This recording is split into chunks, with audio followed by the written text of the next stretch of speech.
Subscribe now and press the bell icon. Never miss an update. हाँ जी, कैसे हैं आप सब? कितना बढ़िया, सब अच्छा चल रहा है? चलिए, अच्छी बात है। तो हमने अपने 3 चैप्टर स्टैटिस्टिक्स फॉर इकोनॉमिक्स में खत्म कर लिए हैं। Now we are on a 4th chapter, का नाम है ऑर्गेनाइजेशन ऑफ डेटा। सो ये 4th चैप्टर तो है, बट स्टेज 1 क्या थी सर? Collection of data. अब हमने डेटा को कलेक्ट कर लिया है, मेथड्स देख लिए कैसे कलेक्ट करना है, हमें डेटा कलेक्ट करना आ गया है, ठीक है। बट अब हमें क्या करना है, हमें इसको ऑर्गेनाइज करना है। कैसे करना है वो हम देखेंगे, ठीक है। तो जैसे कि हम बात करते हैं कि हमने कलेक्ट कर लिया डेटा, बट जो हम डेटा कलेक्ट करके लाते हैं, जो इन्वेस्टिगेशन के दौरान क्या करके लाता है, डेटा को कलेक्ट करके लाता है, उसे क्या बोलते हैं? वो एक रो डेटा है, ठीक है, उसका कोई यूज नहीं है। तो उस रो डेटा को मीनिंगफुल कंक्लूजन में डालने के लिए, ताकि हम उसको अच्छे से देख सके और कंक्लूजन निकाल सके, उसके लिए हमें क्या करना पड़ता है? हमें ऑर्गेनाइज करना पड़ता है डेटा। क्या करना पड़ता है? ऑर्गेनाइज करना पड़ता है डेटा को, ठीक है। Data are not capable, obviously जो रो डेटा है वो कैपेबल नहीं है कुछ मीनिंगफुल कंक्लूजन देने के लिए, इसलिए हमें क्या करना पड़ता है? ऑर्गेनाइज करना पड़ता है, ठीक है। अब क्या कहते हैं? Organization of data refers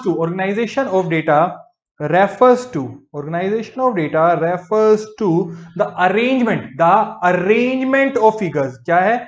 arrangement of figures को अरेंज किया किस फॉर्म में? In such a form that comparison of the mass of similar data. जो डेटा हमारे पास है उसे हम क्या कर सके? एनालाइज कर सके फर्दर। क्या कर सके? फर्दर एनालाइज कर सके, ठीक है। समझ आई बात? हमारे पास जो रो डेटा है उसको हम क्या कर सके? एनालाइज कर सके, ठीक है। चलिए, उसलिए ऑर्गेनाइज हम करते हैं।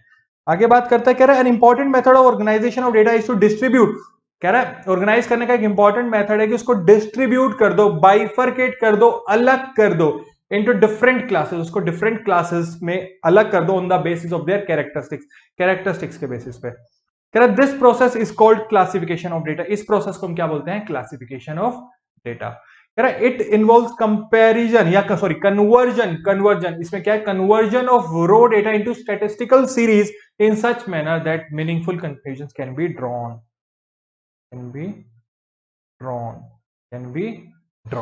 समझ आई बात? जिसे हम क्या कर सकते हैं?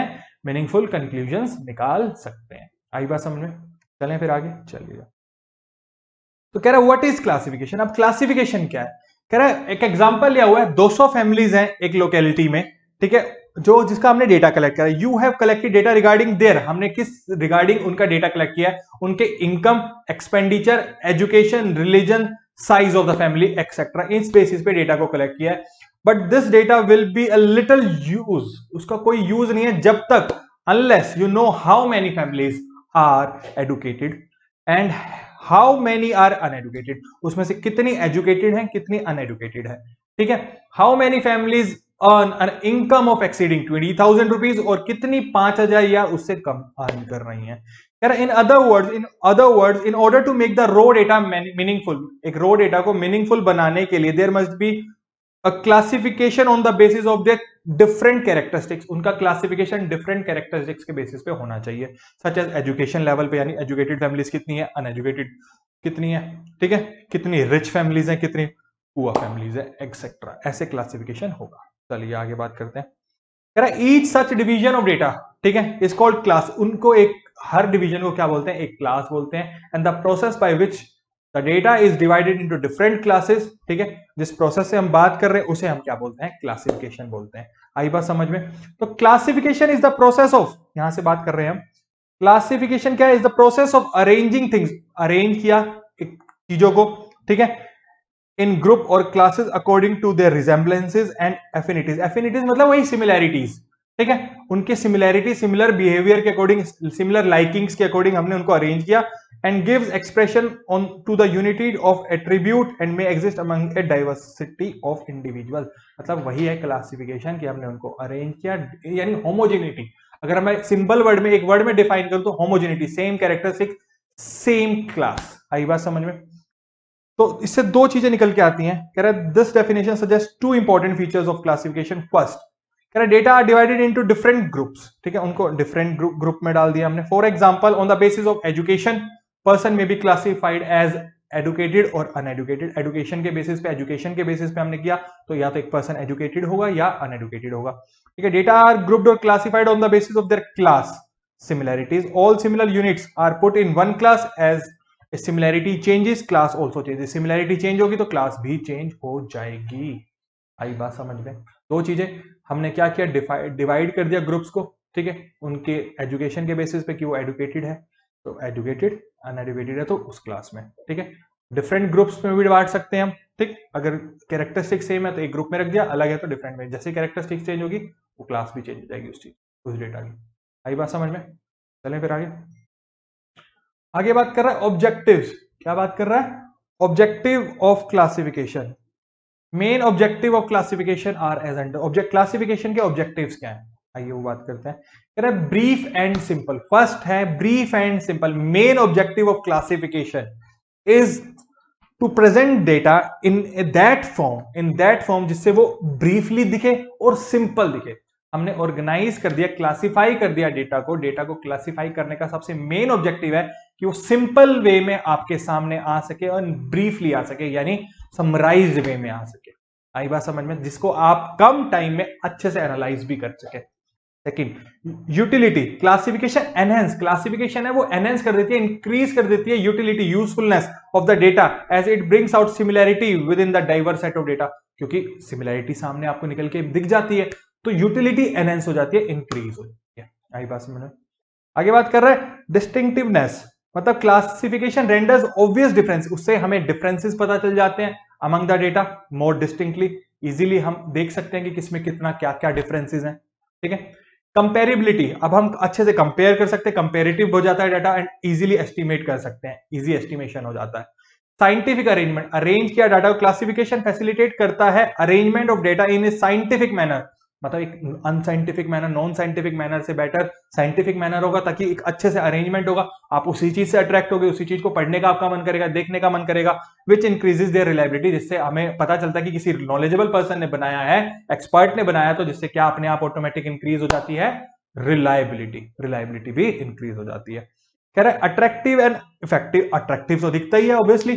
Classification makes data are attractive and effective. Attractive के साथ इफेक्टिवनेस भी आ जाती है। आई बात समझ में?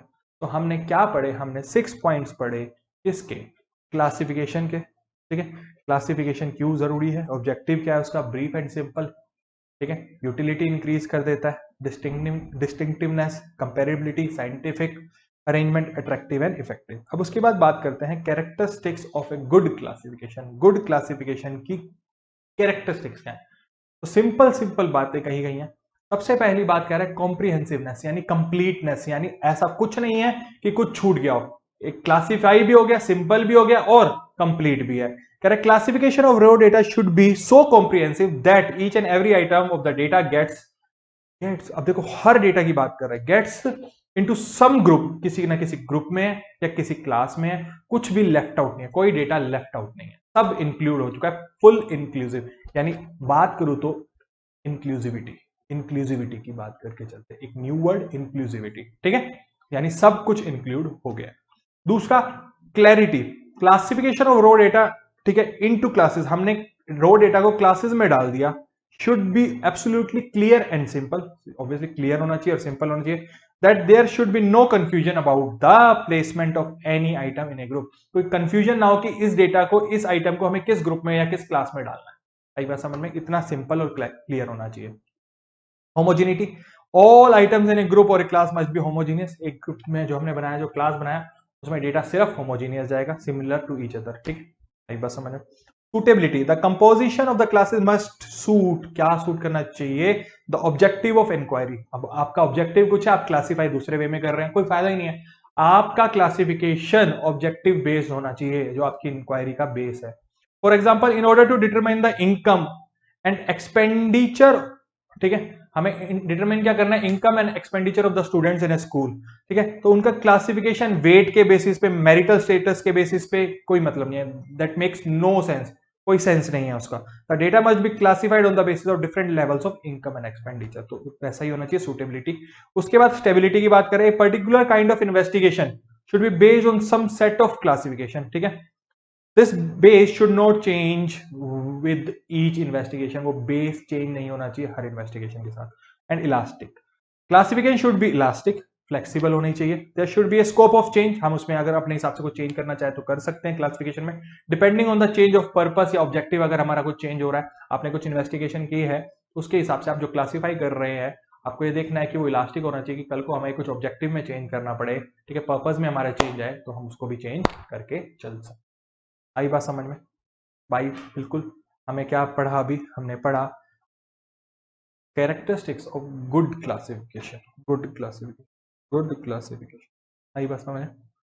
चलिए अब बात करते हैं बेसिस ऑफ क्लासिफिकेशन। एक चार्ट बना हुआ है कैसे कैसे हम क्लासिफिकेशन का जो बेसिस है वो कैसे कर सकते हैं। सबसे पहला ज्योग्राफिकल, सेकंड क्रोनोलॉजिकल, तीसरा क्वांटिटेटिव, क्वालिटेटिव। क्वालिटेटिव में सिंपल एंड मैनीफोल्ड, एंड फिर क्वांटिटेटिव यानी अभी न्यूमेरिकल, जो अभी तक आपने स्टैटिस्टिक्स देखा ही है। स्टैटिस्टिक्स में अभी सिर्फ हम क्या बात कर रहे हैं? न्यूमेरिकल ही बात कर रहे हैं, ठीक है। तो सबसे पहला मेथड आता है geographical method.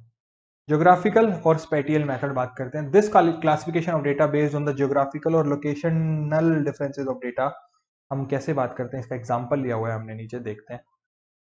Number of firms producing bicycles in 2019 across different location, ठीक है। उसके बाद हमने प्लेसेस लिए, पंजाब नंबर ऑफ हम 30, हरियाणा 20, यूपी में 25। तो उसको हमने ग्राफिकल बेसिस पे भी डाल दिया है, ग्राफ में बना के डाल दिया है, ठीक है। X axis and Y axis number of firms producing bicycles, ठीक है, अक्रॉस डिफरेंट लोकेशन, ठीक है। नीचे यहाँ पे प्लेसेस, ठीक है, यहाँ पे नंबर ऑफ बाइसिकल्स।